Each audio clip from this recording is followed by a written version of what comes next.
This video is especially for HR because HR is responsible for managing the culture of the organization.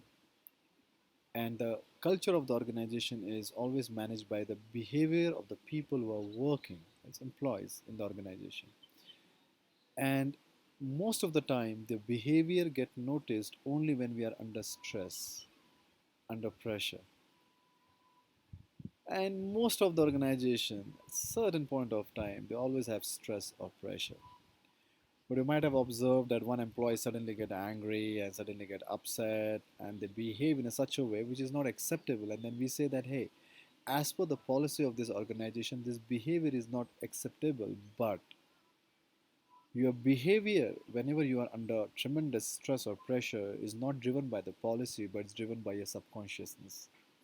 And your subconsciousness, the major content of your subconsciousness is your childhood memories. It's intense childhood memories. So many times during those pressure moments, during those difficult moments, our subconscious take over and we behave angry, sad. We know that, right? So as a child, never take a decision, a final decision on someone's behavior which that person has taken in some stress or stressful condition. At the same time, if you have certain managers, certain employees, very effective, very productive, but slightly misbehave in certain situations, it is very important for them to understand or revisit their childhood. Understand that why. Let's understand with the help of this simple example. Let's take my father. My father was in the army almost for 17 years. Then he got retired. Then he was doing something else in his life. He drove auto rickshaw almost for 10 years. Then he got retired. Then he did something else. I've always seen my father working hard. That's a behavior which I have learned from my father subconsciously. Work hard.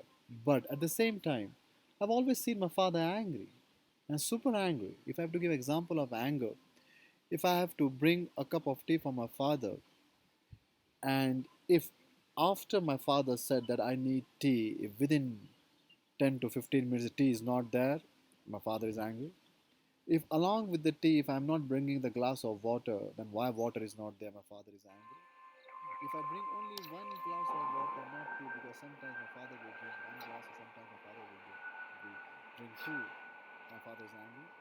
After drinking tea, if no one comes and pick that glass and that cup back, again my father is angry. I've always seen my father angry.